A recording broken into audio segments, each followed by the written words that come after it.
sudah punya inisiatif untuk mengadakan acara ini. Selamat malam untuk Pak Sanusi, Pak Gun, dan teman-teman yang lainnya. Mungkin sekilas saya akan flashback ke belakang. Jadi saya saat ini saya katakan bahwa hidup seluruh kata singkat untuk diri saya itu saya menyebut diri saya sebagai the team man, karena semua yang saya lakukan adalah berkaitan dengan tim. Nah, ini berawal dari passion sebenarnya yang saya temukan pada tahun 2005. Awalnya saya tertarik pada seni dan budaya, lalu ya seiring berjalannya dengan waktu akhirnya menjadi jalan hidup saya, gitu ya. Nah, dalam perjalanan inilah pada akhirnya saya bisa menemukan banyak hal dari teh yang mestinya kita bisa gali dan kita bisa kembangkan lagi, di mana saya dan beberapa teman dari tahun 2007 itu sudah mendirikan komunitas pencinta teh, dan ya mungkin ada sedikit apa namanya sumbangsi dalam memperkenalkan teh-teh premium kepada khalayak masyarakat pada umumnya. Soalnya ini berawal dari beberapa pertanyaan dari teman-teman yang mengatakan, loh, kok kalau kita mencari teh-teh premium Indonesia kok nggak ada ya, di mana belinya? Semuanya kenapa diekspor? Nah, dari situlah kita akhirnya menggali sampai berkenalan dengan beberapa pemilik kebun teh yang pada akhirnya kita bisa membeli teh mereka. Dan sekarang alhamdulillah sudah lebih dimudahkan untuk mendapatkan teh-teh premium Indonesia. Nah, sesuai dengan tema malam ini ya, memerdekakan teh Indonesia ya. Ini saya akan share ada satu apa namanya? Ini share-nya dari saya atau dari Mas Subang aja nggak apa-apa, Mas. Dari saya ya. Oke, Yeah. sebentar. Oke, saya skip ya. Jadi apakah teh Indonesia itu sudah benar-benar merdeka?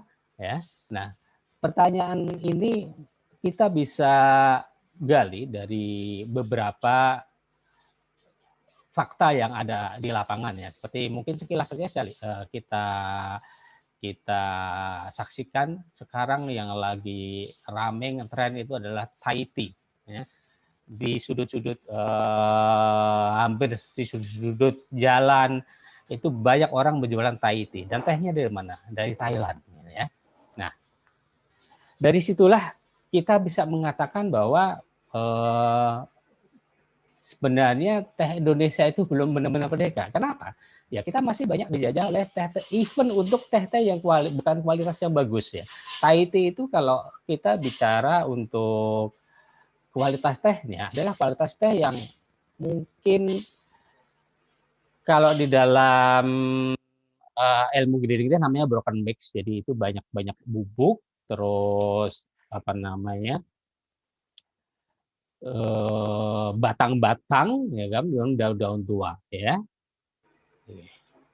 Nah, sebelum melanjutkan tentang pembahasan memerdekakan teh Indonesia, mungkin saya akan flashback lagi mengenai sejarah yang tadi sudah disinggung juga oleh Pak Gunadi, ya kan, bahwa memang teh itu yang membawa tanaman tersebut ke Indonesia adalah orang Belanda. Dan ini sekaligus nanti akan menjawab kenapa kok teh-teh kualitas bagus itu nggak ada di Indonesia, justru diekspor keluar. Kita hanya dapat remahan-remahannya atau kualitas rendah. Jadi sekilas dari sejarah teh Indonesia itu diawali dari Andreas Kleyer tahun 1600-an yang dia awalnya hanya membawa teh ke Indonesia sebagai tanaman hias. Ya. Dan perkembangannya sebenarnya sangat lamban karena hampir 150 tahun itu baru dikembangkan di daerah Wanayasa ya. Nah, itu berkaitan tadi juga cerita Pak Gunadi bahwa VOC harus menanam sendiri tehnya. Nah, pada tahun itulah dimulai perkebunan pertama di Indonesia dan hasilnya cukup bagus ya. Kemudian oleh Van den Bosch dikembangkan lebih luas lagi, bahkan pada saat itu dikenal dengan sistem tanam paksa. Jadi masyarakat Indonesia dipaksa menanam pohon teh. Nah, inilah nanti akan berkaitan dengan bagaimana effort orang kita, masyarakat kita dalam teh, karena pada awalnya mereka menanam teh itu dipaksa. Ya. Lalu perkembangan berikutnya dimulai dari Bandung atau Preanger Plenter. Jadi ini masih orang Belanda ya. Bisa dikatakan Bandung itu mungkin saat ini itu dapat dikatakan provinsinya teh hijau Indonesia karena banyak sekali teh hijau yang produk di sana. Nah, dari Preanger Plenter inilah kemudian teh makin berkembang ya, dan pada saat itu sebenarnya yang diproduksi adalah teh hitam ya. Karena apa? Karena memang untuk konsumsi di Eropa itu mereka lebih menyukai teh hitam. Akan tetapi pada perkembangan berikutnya justru teh hijau wangi melati lah yang lebih populer. Dan ini sebenarnya masih banyak teman-teman yang salah persepsi yang menganggap bahwa teh wangi melati itu adalah teh hitam karena memang warnanya kehitaman ya. Padahal itu hitam itu memang dari proses re-roasting lagi sehingga warnanya kehitaman ya. Terus kemudian baru ditambahkan wangi melatinya. Nah, jadi kalau kita lihat perkembangannya ya, ini saya skip aja. Jadi teh melati inilah yang mendominasi dari awal tahun 1400-an ya, 1940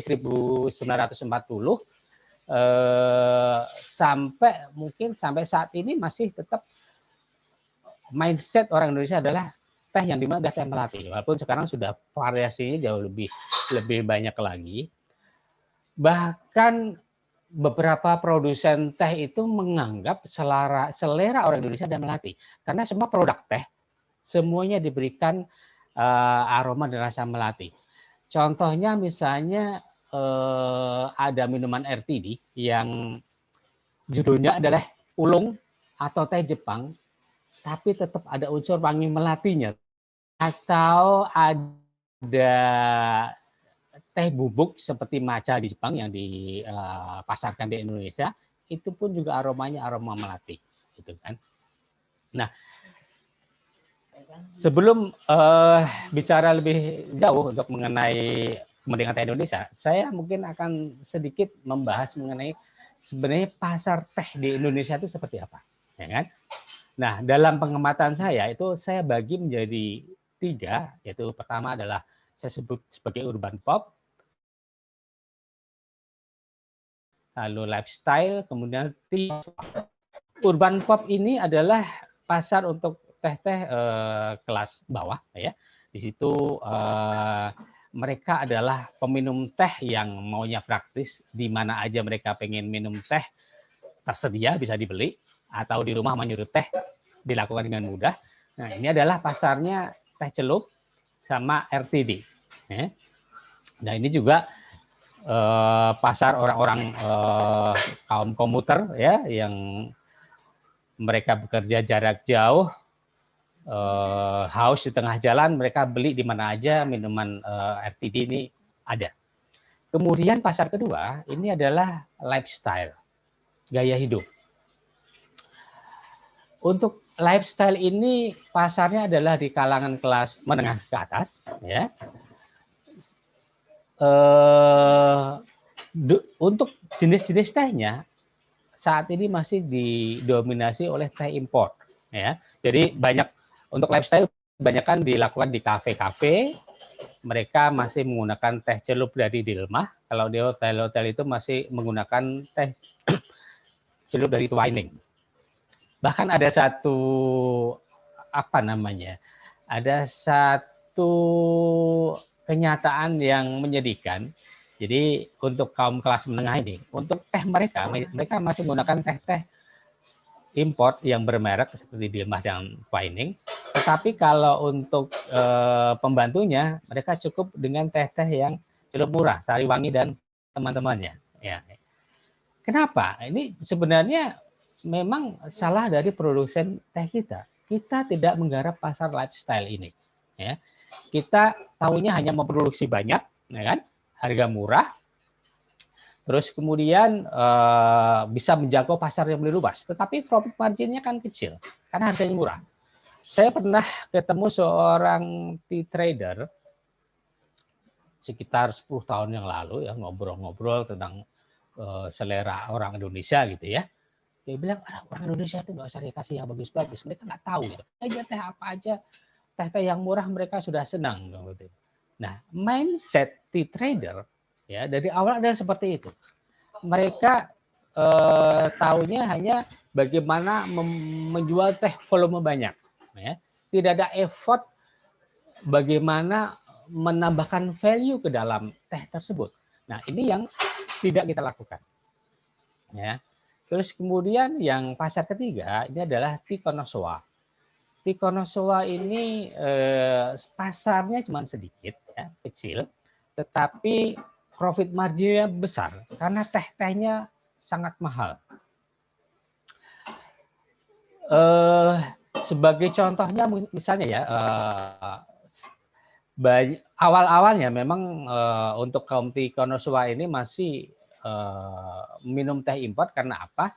Karena belum ada di Indonesia. Jadi mereka beli teh dari Jepang, dari Cina, kemudian dari India, di mana harganya sangat mahal. Misalnya contohnya ada teh Jepang ya, namanya Gyokuro. Itu untuk yang high yang grade tertinggi harganya bisa mencapai 27 juta per tahun. Per kilo ya. Nah, tapi ya alhamdulillah sekarang sudah mulai banyak specialty yang diproduksi di Indonesia, sehingga secara kualitas banyak teh-teh Indonesia yang sebenarnya tidak kalah dengan teh-teh impor. Nah, itu adalah gambaran dari pasar teh yang ada. Nah, tugas kita adalah bagaimana menggarap pasar yang mana. Ya. Nah, kembali lagi ke yang urban pop tadi ya. Ini teh wangi Melati itu masuk pasarnya adalah pasar urban pop. Ya.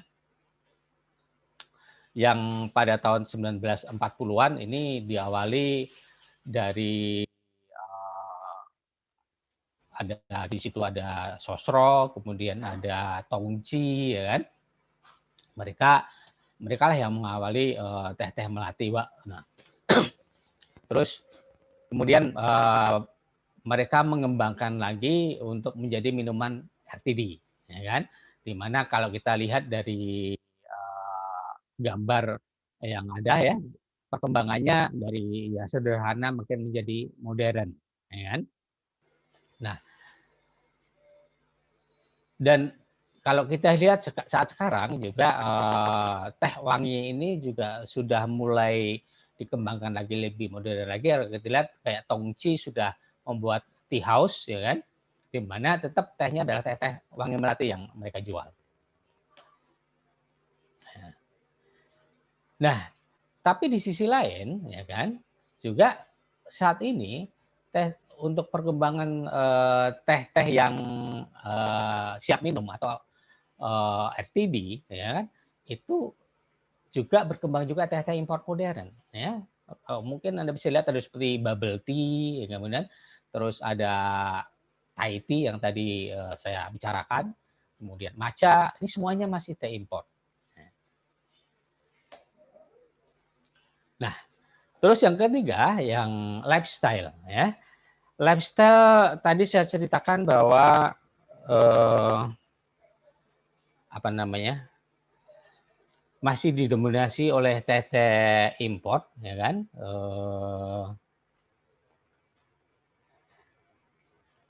Halo? Iya, Mas. Aduh. Oh iya ya, oke. Ya, ya. Saya pikir kok ya maksudnya oke. Kedengeran, Mas. Kedengarannya, oke. Masih tadi dominasi teh impor, tetapi mungkin saya bisa ceritakan semenjak ada satu tea modern namanya TWG masuk ke Indonesia. Nah, saat itulah gengsi teh itu mulai terangkat, mulai naik, ya kan? Jadi setelah TWG muncullah tea house yang eksklusif, yang modern, dari merek-merek lokal, ya, seperti ada Tea et al. Nah, ada Lewis and Carroll. Nah, Lewis and Carroll ini walaupun namanya nama dari luar, tapi sebenarnya 100% itu adalah share-nya lokal. Terus kemudian teh yang digunakan juga 80% kita menggunakan teh Indonesia.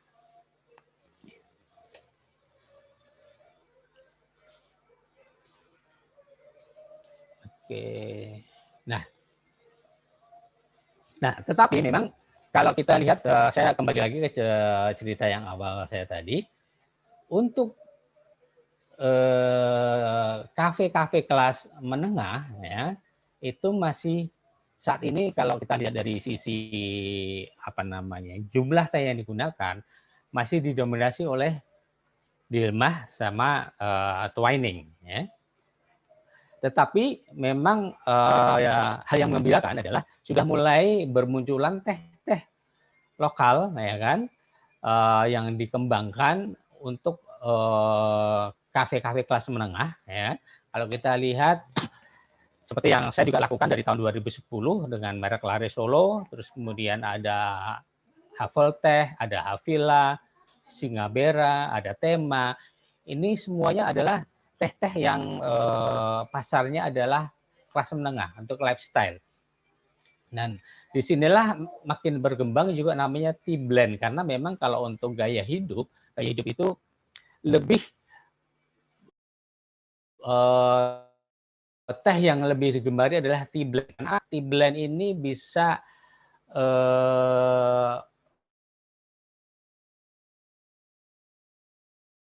menampilkan apa yang cantik, kafe itu bisa ngeteh cantik istilahnya, ya. Jadi ketika di foto-foto pun tehnya juga kelihatan cantik.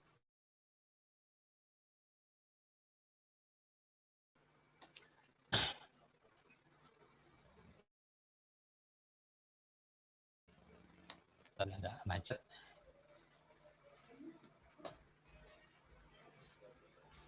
Nah, terus kemudian kembali lagi ke tea connoisseur yang specialty, ya. Sekarang juga sudah mulai banyak dari kebun-kebun yang memproduksi specialty. Ya, kalau kita kelompokkan itu kelompoknya ada Batch Tea. Batch Tea itu dia hanya pucuk-pucuk aja. Mungkin yang paling terkenal adalah White Tea. Nah, White Tea ini kalau untuk di Indonesia, bentar saya minum dulu. Bisa dikatakan teh yang paling mahal, bisa seharga kopi luwak, 1 kilonya di atas 2 juta. Terus kemudian ada roll tea. Roll tea ini sebenarnya adaptasi dari Chinese tea, jadi tehnya digulung menjadi buletan-buletan. Nah, itu nanti ketika diseduh dia akan mengembang menjadi 3 daun. Jadi roll tea yang diproduksi Indonesia ini sudah dapat menggantikan beberapa tea connoisseur mereka yang memang biasanya minum tehnya beli dari Cina. Kemudian strip tea itu ya teh loose leaf aja, teh daun yang bentuknya ya strip gitu ya, panjang-panjang. Nah, ini kebanyakan adalah teh hitam atau ada beberapa teh ulung ya, misalnya seperti ulung dari Bali itu adalah masuknya adalah strip tea. Nah, teh-teh specialty Indonesia ini sudah makin banyak digemari dan sudah mulai banyak dijual di kafe-kafe, entah itu kafe kopi ataupun juga kafe yang khusus teh gitu ya. Nah, dan disinilah kita mesti belajar dari kopi, ya kan? Jadi kalau kita bandingkan dengan kopi, kita memang masih tertinggal di dalam hal untuk memperkenalkan atau apa ya, lebih terkenal lah dibandingkan teh. Dan masyarakat kita itu masih lebih menghargai kopi karena apa? Mereka rela membeli kopi yang 1 gelasnya bisa 30.000, tapi kalau membeli teh mahal itu masih sayang itu. Jadi secara prestis minum kopi itu lebih prestis dibandingkan teh. Ya kenapa? Karena memang secara knowledge kita hanya tahunya teh itu adalah murah, ya kan? Itu. Nah, di sini yang ingin saya sampaikan adalah kita harus mengekor kesuksesan kopi. Ya, kalau saya lihat kopi ini memang dari para pelaku nanti mungkin Mas Jody Lima bisa cerita lebih banyak lagi ya kan. Pelaku-pelaku industri kopi ini mereka lebih apa ya, lebih antusias dibandingkan orang-orang pelaku teh ya. Seperti kita kita lihat aja sekolah-sekolah kopi, kursus kopi itu sudah banyak ada di mana-mana. Tetapi untuk sekolah teh ya, kalau kita bandingkan dengan negara lain ya, seperti Korea, Cina, mereka punya universitas teh, sekolah khusus untuk teh. Tapi di Indonesia belum ada ya. Nah, jadi kalau di kopi itu dikenal sebagai barista. Nah, kalau di teh ini adalah namanya tea sommelier. Nah, kalau kita lihat di Indonesia ada berapa tea sommelier? Masih sedikit sekali. Bahkan pernah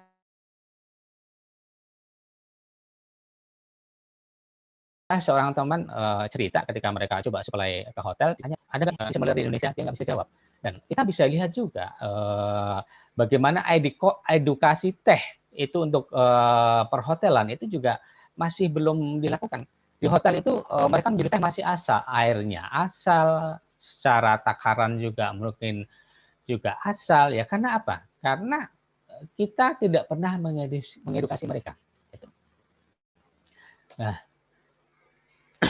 jadi mungkin di sini saya akan sedikit memperkenalkan. Jadi apakah tea sommelier tadi? Ya.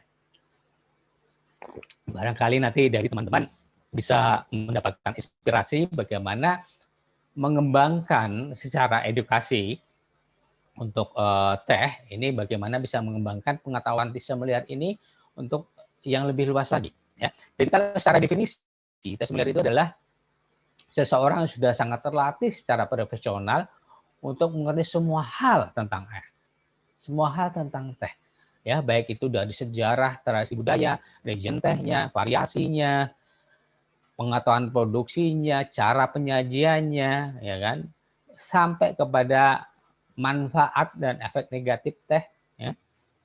Terus kemudian, nah yang paling sering dilakukan adalah bisa memberikan arahan untuk padu padan teh dan makanan atau food and pairing. Nah, ini yang sering dilakukan oleh para tea sommelier. Jadi, ketika tamu ke kafe, ke restoran, mereka mau pesan makanan apa, nah dari tea sommelier itu bisa menyarankan, oh teh yang cocok adalah teh dari sini seperti ini, dan seperti itu. Ya. Nah, ini yang saya akan share. Jadi, saya pernah mengadakan satu kayak kursus singkat untuk basic tea sommelier, kurang lebih waktunya sekitar 3 hari per hari 6 jam ya. Nah, ini materinya saya sampaikan adalah seperti ini. Jadi kita mesti mempelajari bagaimana sejarah teh ya, dan growing region. Growing region itu jadi masing-masing negara itu memiliki ciri khas teh yang berbeda. Dari Jepang itu tehnya seperti apa, dari India seperti apa, Cina seperti apa. Itu pengetahuan ini yang harus disampaikan. Karena apa? Kita lihat kita kebanyakan taunya hanya teh wangi aja. Dan nyeduh teh itu harus manis gitu ya. Harus pakai gula. Padahal kalau kita mengenal teh-teh lain, itu banyak sekali variasi teh yang bisa eksplor dan nikmatin tanpa gula. Ya. Terus kemudian kita harus mengenal jenis-jenis teh maupun kualitasnya, ya kan. Terus bisa juga mengapresiasi teh dengan tea testing. Cuman tea testing di sini berbeda dengan apa yang dilakukan di pabrik. Kalau di pabrik itu tea testing tujuannya lebih kepada ya mungkin permintaan buyer yang sudah menentukan spek tehnya seperti apa. Nah, kalau di dalam tea sommelier itu lebih kepada bagaimana mengeksplor dan mengapresiasi teh. Jadi misalnya kalau kita minum mencoba teh Longqing dari Cina, apa yang kita temukan rasanya? Nah, dari itu sebenarnya bisa mendeteksi, oh, saya menemukan taste note rasa kacang seperti, atau teh dari Jepang menemukan taste note rasa umami. Jadi seperti hanya di spesial kopi, ya kan, yang kita bisa mendapatkan macam-macam rasa di situ. Nah, di teh pun juga sama. Nah, sebenarnya hal ini juga kalau kita gabungkan dengan kopi, kurang lebih kalau misalnya kafe kopi menjual dengan V60, nah ini bisa juga orang kopi itu menikmati teh untuk teh premium ini atau specialty ini karena kurang lebih hampir sama cara mengapresiasinya. Terus kemudian materi berikutnya adalah tea dan benefit, bagaimana fakta dan mitos-mitosnya ya. Terus kemudian yang terlebih penting adalah bagaimana cara seduh yang baik, ya kan? Terus bagaimana cara penyimpanannya. Nah, terus dari sisi seni dan budayanya, ya kan? Kemudian bagaimana penyajiannya, ya kan? Apakah jadi kalau di kafe teh itu pertimbangan penyajian teh itu apakah tehnya bisa di refill apa enggak? Nah, itu akan tergantung juga dengan pengalaman, ya.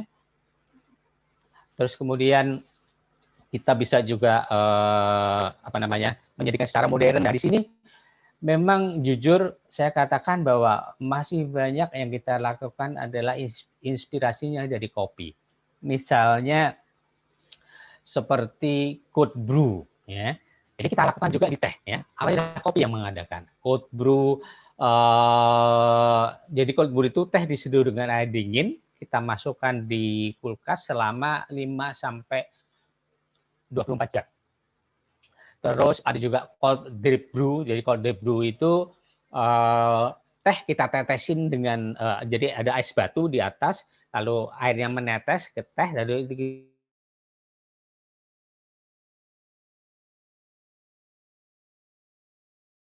gitu kita tampung. Nah, kita juga kembangkan modernnya, di mana teh itu disajikan lebih menarik yang sekarang dikenal sebagai tea mixologis, ya kan? Kita bisa campur soda, campur buah, campur segala macam di situ. Nah, ini adalah salah satu contoh dari basic pengetahuan yang harus diketahui oleh ya sebenarnya semuanya, tetapi di dalam pelajaran tea sommelier atau mereka yang memang berkaitan dengan teh, yang menjual teh atau menyajikan teh itu harus tahu persis bagaimana teknik menyeduh teh yang baik dan benar. Ya, di situ kita harus mengenal kualitas tehnya yang bagus itu seperti apa. Kalau air yang digunakan, air yang bagus itu apa? Apakah air mineral atau air kran atau air reverse osmosis, ya. Terus kemudian harus tahu suhu airnya, apa menggunakan air mendidih atau cukup 70-80 derajat. Nah, yang penting adalah rasio teh, rasio air dan teh, berapa banyak teh, berapa banyak air, di mana hal itu akan menentukan lama seduhnya. Karena apa? Karena banyak sekali kita yang menyeduh teh itu salah. Kita menyeduh teh tidak pernah disaring, direndam, bahkan dulu saya waktu kecil itu saya kenal dengan namanya teh cem-ceman, nggak pernah disaring. Nah, dan tentunya kalau teh direndam terlalu lama, berarti kan rasanya akan pahit. Dari situlah kita perlu menambahkan gula. Ya. Nah, terus kemudian kita bisa juga kembangkan untuk bagaimana seni menyeduh teh secara art and culture, ya kan? Nah, kita bisa belajar dari Jepang bagaimana mereka menyeduh teh, atau Cina dengan nama gongfucha. Nah, kemudian patehan, ya. Hal yang menggembirakan adalah patehan. Mungkin terima kasih Pak Gunadi yang banyak memperkenalkan patehan. Walaupun ada nggak sih budaya orang Indonesia yang menyeduh teh seperti halnya Jepang atau Cina? Saya bilang enggak, karena ya kita taunya teh-teh itu teh yang murah. Teh yang murah mau diapresiasi seperti apa, ya kan? Yang ada cuma cara-cara menyeduh yang berbeda, ya kan? Nah, bahkan kalau setelah saya pelajari, patehan ini sebenarnya bukan ritual menyeduh teh, bukan. ya, itu adalah ritual sesajen, ya, di mana di situ ada unsur tehnya. Jadi dalam patehan itu ada air suci, ada kopi, ada teh. Nah, memang diangkat menjadi satu ini ada beberapa yang kita bisa angkat untuk menjadi suatu tradisi atau budaya yang lebih menarik, ya kan? Nah, kalau kita gali kan sebenarnya banyak sekali yang kita bisa angkat tradisi-tradisi menyeduh teh dari berbagai daerah. Seperti misalnya di Padang itu ada teh talua. Nah, kurang lebih kan seperti di luar tuh eggnog. Ya kan? Kalau eggnog. Atau misalnya di Merbabu itu ada namanya teh merapen. Jadi teh merapen itu tehnya direbus dan diminum dengan mangkok. Gitu, ya. Kemudian, nah untuk penutup, jadi dari apa yang saya sampaikan tadi, ya kan? Jadi kesimpulannya seperti ini. Teh Indonesia memang dikembangkan oleh Belanda untuk kepentingan pasar Eropa, ya kan? Jadi itu sebabnya lah kenapa kita hanya kenal teh-teh murah, ya kan? Saya tuh dulu juga sempat penasaran ya, sebenarnya presiden kita itu minumnya teh apa? Atau raja-raja zaman dulu itu minumnya apa? Teh apa gitu kan. Nah, setelah saya pelajari memang menyedihkan. Jadi ketika saya mendalami patehan, yang teh yang digunakan juga masih teh murah, ya teh melati yang mungkin dari grade namanya kering. Di situ kadang-kadang kesel juga. Orang Belanda itu benar-benar mereka nggak mengenalkan teh yang bagus. Sampai raja-raja pun tidak dikenakan bagus. Sampai presiden pun juga tidak gitu kan. Kalau dulu zaman dulu mungkin masih pakainya teh celup, tetapi mungkin semenjak kalau nggak salah zaman Pak SBY itu sudah mulai masuk specialty Indonesia di kalangan istana kepresidenan masih gitu ya. Terus kemudian produksi teh Indonesia mengalami penurunan tadi sudah dijelaskan oleh Pak Gunadi, dan ironisnya adalah sementara demandnya sebenarnya naik, ya kan? Bahkan beberapa kita tidak mampu memenuhi kebutuhan pasar. Banyak permintaan apa namanya teh dari Indonesia yang kita tidak bisa penuhi. Pasar teh Indonesia yang kita sudah kuasai khususnya RTD, kemudian ada beberapa pasar teh yang masih bisa berpotensi kita kembangkan lagi seperti misalnya Thai tea. Coba kita ngambil 10% marketnya Thai tea aja, itu sudah lumayan cukup besar ya. Karena untuk Thai tea itu sampai saat ini hanya didominasi oleh satu merek saja, ya, tidak ada merek yang lainnya. Kemudian untuk pasar teh sebagai gaya hidup sudah mulai banyak munculan teh-teh lokal, walaupun pasar besarnya masih dikuasai di Lembah dan Twining. Untuk pasar specialty Indonesia sudah makin berkembang.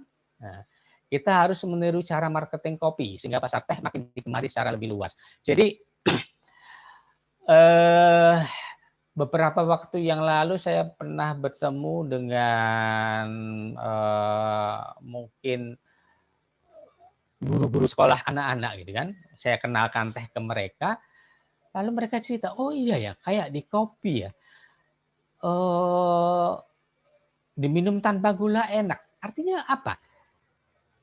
Kopi lebih berhasil dalam mengedukasi, di mana di kalangan yang menengah ke bawah aja mereka sudah bisa mengapresiasi kopi tanpa gula. Tetapi untuk minum teh tanpa gula itu masih sedikit sekali yang bisa mengapresiasi, kecuali orang Jawa Barat ya. Jawa Barat memang dari dulu minum tehnya tanpa gula gitu ya. Terus kemudian ini yang penting adalah edukasi tentang teh harus semakin diperluas. Mungkin bisa kerjasama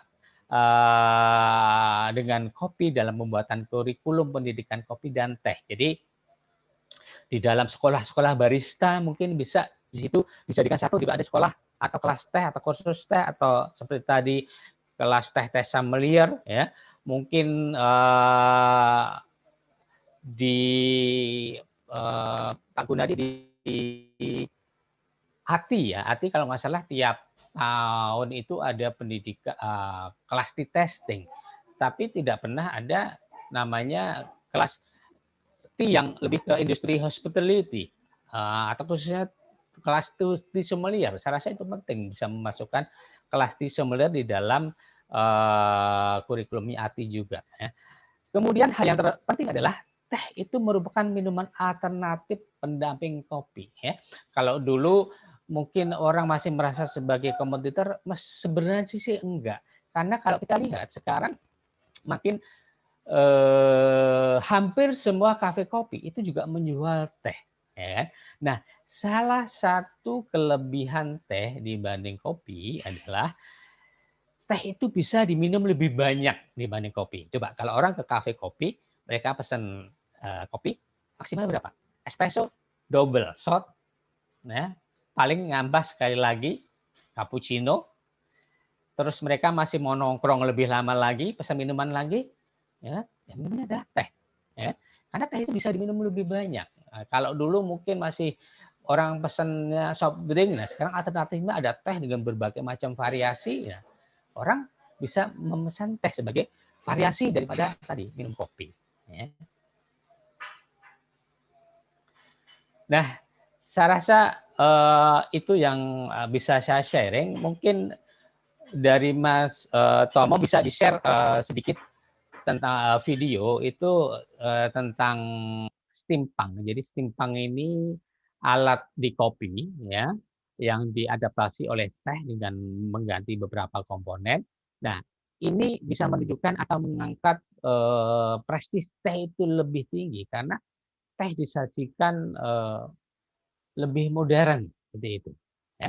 Mungkin Mas Tomo bisa coba sharing videonya. Oke. Pakai alat namanya stimpang. Stimpang, ini tuh bukan yang buat kopi itu ya Pak biasanya? Sebenarnya ini memang awalnya dibikin ke kopi, Untuk kopi. terus kemudian dicoba diaplikasikan di teh, hanya kita ganti filternya aja. Nah sebelumnya ini tehnya sudah ditimbang dulu, Sudah ditimbang. ya, sudah ditimbang sesuai Takarannya takaran. harus pas ya. Dan nanti ini volume airnya akan otomatis, suhunya juga akan otomatis, lama seduhnya berapa lama juga otomatis sesuai yang sudah diprogram di sini. Ini berarti airnya langsung gitu ya Pak ya? Ya, dia akan mengukur suhu dulu. Ya, ini walaupun dibikin dingin tapi diseduhnya panas dulu. Kita masukkan filternya. Ini maksudnya supaya nanti ampasnya udah dibuang. Oh, Ya. jadi nggak repot-repot lagi Ya. gitu ya? Gimana Pak langsung, Langsung aja? masukin di sini aja. Semuanya gitu ya? Semuanya.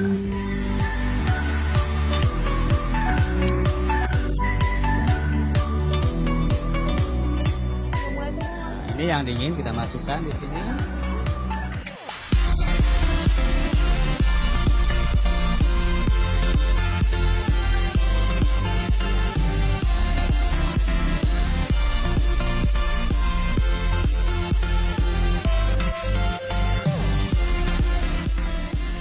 Ini biar dinginnya merata. Biar apa dinginnya gimana? merata sama nanti ada foam, ada busanya. Ya nanti biar disiapkan. Ini kita siapkan yang hotnya. Ini yang hotnya ya. Oh, Warnanya pink. oh jadi itu emang warnanya agak orange pink gini ya Pak Ya. ya? Biasanya kalau aku minum teh kan cuma coklat doang tuh ya. Ini sekarang emang jadi tahu berbagai macam teh lagi gitu ya. Oke. Oh, emang beda ya. Ada popcornnya juga ya tadi kan ya. Ada sedikit rasa asam-asam segar. Emang unik banget sih ya Pak rasanya. Ada asemnya.